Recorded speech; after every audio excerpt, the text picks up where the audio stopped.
Audience पैकी जितकी माणसं नाही आहेत त्या सगळ्यांसाठी एकदा जोरदार टाळ्या आपण वाजवूया. मी नकुल तुझ्यापासून सुरुवात करते, कारण मगाशी त्या दोघींसोबत थोड्याशा गप्पा झाल्यात. पण मी जसं म्हणत होते की मुलाचं जे सँडविच होतं मध्ये सासू आणि सुनेमध्ये, तर या चित्रपटात नक्की तुला ते करताना किती मजा आली आणि झालंय का सँडविच? खूप मजा आली. सँडविच झालंय की नाही हे चित्रपट बघितल्यावरच कळेल. पण जसं मगाशी म्हटलं गेलं तसं आधी जेव्हा कळलं की निर्मिती मॅम बरोबर स्क्रीन शेअर करायची तेव्हा खूप दडपण आलं होतं. कारण त्या खूप मोठ्या अभिनेत्री आहेत आणि बरेच सीन्स आहेत आमचे एकत्र. पण त्यांनी पण कम्फर्टेबल केलं आणि सर इज अ मजिशियन. आणि मला सांगायला आवडेल की माझी पहिली फिल्म पण सरांमुळे मी पहिल्या फिल्ममध्ये काम केलं, पहिल्या सिरियलमुळे. आणि आता पुन्हा एक 9-10 वर्षांनी मी पुन्हा एकदा फिल्म करतोय आणि ती परत सरांमुळे. Sir thank you everyone, thank you. क्या बात आहे. म्हणजे आपण मगासपासून सासू आणि सून या नात्याबद्दल प्रामुख्याने बोलतोय, पण हा कुटुंबाचा चित्रपट आहे, कारण कुटुंबाचंही तितकंच महत्वाचं योगदान चित्रपटात आहे. सर तुम्हाला विचारायचंय की फॅमिली आणि कुटुंब हे तुम्ही जितक्या अप्रतिम पद्धतीने रिप्रेझेंट करता तितकं दुसरं खरंच कोणी करत नाही, कारण अगदी गंगाधर टिपरेंपासून आम्हाला त्याचा अनुभव आहे, आम्ही त्या कुटुंबाचा भाग होतो. तर या चित्रपटात कुटुंबाचं म्हणजे या फॅमिलीमधल्या पुरुषांचाही किती महत्वाचा रोल आहे? फार महत्वाचा रोल आहे, कारण हे चौकोनी कुटुंब आहे. सासू, सून, सासूचा नवरा, सासरा आणि हा जो सँडविच झालेला आहे सुनेचा नवरा.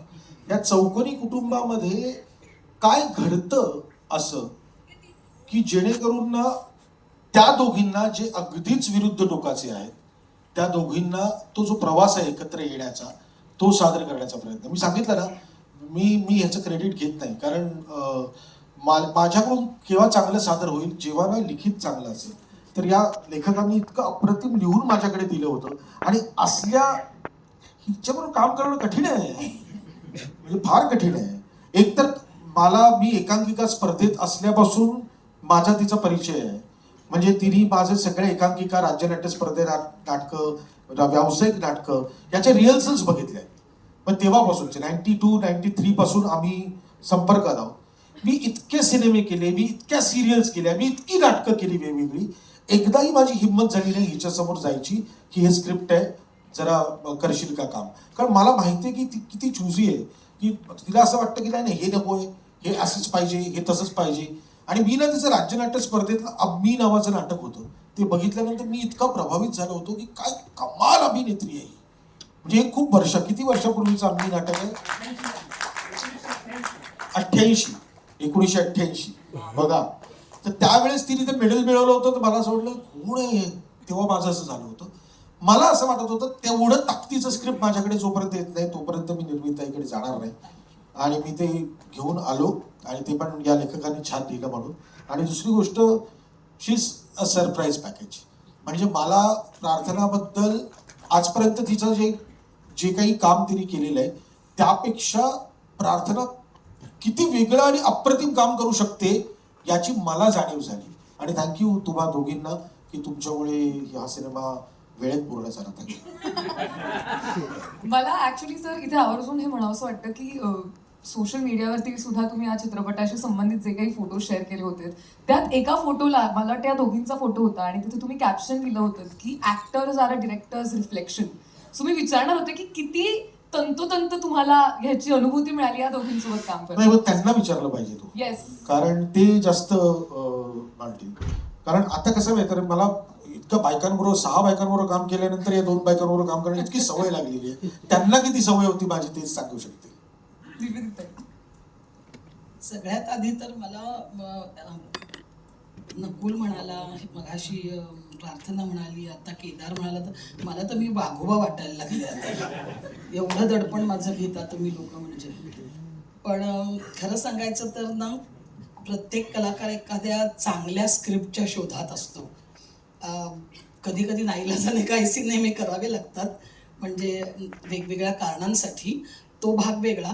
पण जेव्हा शक्य आहे किंवा जेव्हा माझ्या घरातलं सगळं भागतंय एवढंसं काम करून, तेव्हा मात्र मी पूर्णपणे चूझी राहते आणि उत्कृष्ट स्क्रिप्ट असेल तरच करते. आणि ही गोष्ट केदारला पण माहिती होती. अप्रतिम स्क्रिप्ट लिहिलेलं आहे ओमी आणि वैशालीने.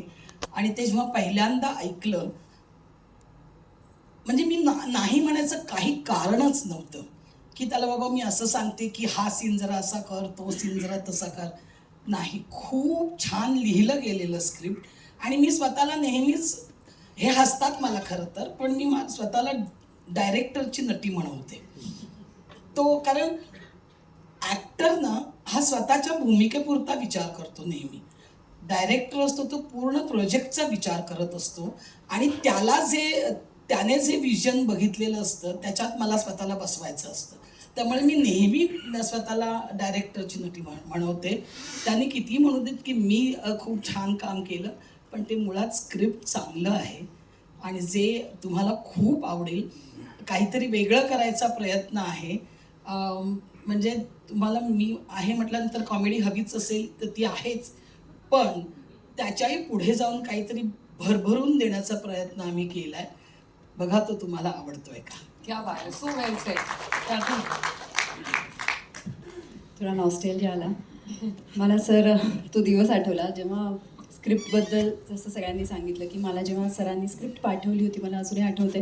म्हणजे स्क्रिप्ट नव्हती ती, नुसतं वन लायनर होतं. तर ते मी त्याचं टायटल जेव्हा मी वाचलं तेव्हा असं वाटलं की मी असणार आहे या फिल्मचा भाग का माहिती नाही, असं थोडंसं धाकधूक होती. सरांनी जेव्हा भेटायला बोलवलं, मला अजूनही आठवतं माझं ना गुडघ्याचं ऑपरेशन झालं होतं, त्यामुळे मला नीट चालता येत नव्हतं.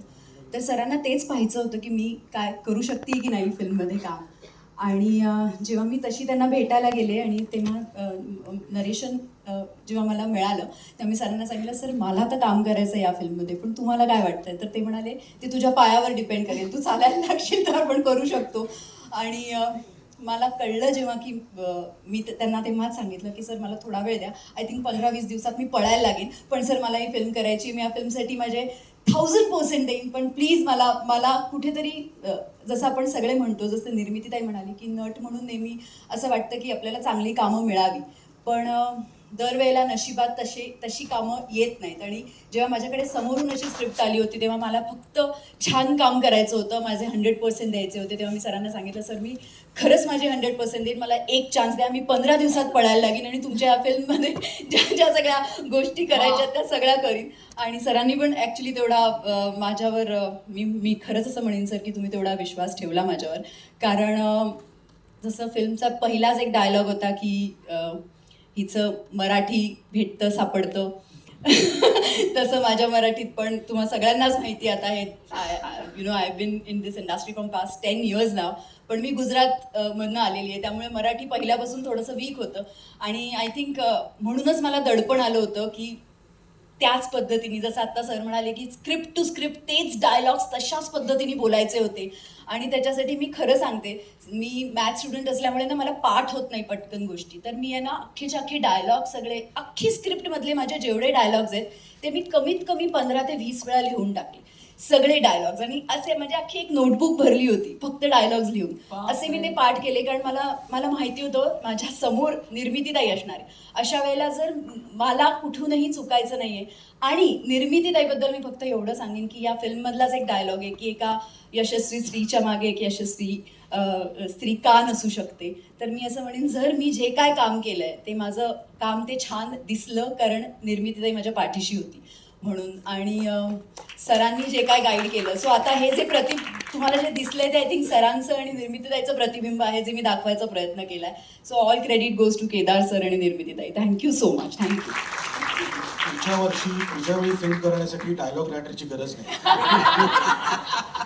बॉडीमध्ये एवढे डायलॉग लिहून ठेवले, त्यातलेच काढून मी आता पुढच्या फिल्ममध्ये वापरले. अगदी मला असं वाटतं की आपण मीडियामधल्या आपल्या मित्रमैत्रिणींना काही प्रश्न मी विचारायचे फक्त असतील त्याच्या तर- अगोदर एक ओळख Yes. करून द्यायची राहिली. सणाच्या पाठीमागे खंबीरपणे उभे राहणारे प्रकाश पाटील म्हणून आहेत, आमचे सनफ्लॉवर्स तर्फेचे सहनिर्माते. Thank you very much. एकदा जोरदार टाळ्या त्यांच्यासाठी. या. आणि मीडिया किंवा त्याच्या आधी एक जाता जाता प्रश्न मला प्रार्थना आणि निर्मितीताईंना विचारायचं आहे की सासू सून हे इक्वेशन फार इंटरेस्टिंग आहे, ते अनेक ठिकाणी एक्सप्लोर झालं असेल, पण या चित्रपटात थोड्या वेगळ्या पद्धतीने सुद्धा एक्सप्लोर होत आहे. जाता जाता एक सून जेव्हा एका सासूच्या मागे उभी राहते आणि एक सासू जेव्हा एका सुनेच्या मागे उभी राहते, तेव्हा एक स्त्री म्हणून किती इनेबलिंग असतं ते, असं तुम्हाला दोघींना वाटतं? मला असं वाटतं की हे स्क्रिप्ट वाचल्यानंतर सगळ्यात जास्तीत जर काही अपील झालं असेल तर तेच झालं होतं मला, की ज्या पद्धती अप्रतिम सीन्स ॲक्टरला करता येतील असे तर सीन्स होतेच, पण त्याच्यामध्ये जो थॉट आहे ना तो खूप महत्त्वाचा आहे आणि तो घराघरात प्रत्येकाला लागू होणार आहे. म्हणजे मी सासू सुनेचं म्हणत नाही आहे, मुलगा सासरा सगळं कुटुंब, अख्ख्या कुटुंबाला लागू होणारा हा अख्खा सिनेमा आहे. त्यामुळे असं फक्त सासू सुनेचा सिनेमा आहे असं नाही आहे, तो तसाच बघायला पाहिजे. वा वा. प्रार्थना आहे का? मी खऱ्या आयुष्यात पण 8 वर्ष झाली मला लग्न झालं, माझ्या सासूबाई पण इथे आल्या आहेत. सो मी एक सांगते आणि मला असं वाटतं की इथे असलेल्या सगळ्या स्त्रियांना हे पटेल की आई आई असते आणि आई सासू कधीच आई होऊ शकत नाही हे आपल्याला सगळ्यांनाच माहिती आणि आपल्याला माहिती आहे आई ही किती जवळ आहे, पण सासू ही खूप चांगली मैत्रीण जरूर होऊ शकते. हे मला ह्या फिल्म थ्रू कळलं आणि माझ्या खऱ्या आयुष्यातल्या सासूबाई पण ॲक्च्युली माझ्या मैत्रिणीसारख्या आहे आणि या फिल्मच्या एंडमध्ये तुम्हाला पण हे फील नक्की होईल. एवढंच सांगेन. थँक्यू. क्या बात आहे. का जोरदार टाळ्या सगळ्यांसाठी. आमचा फक्त एक फोटो घेऊन त्यांना मी बसायची विनंती.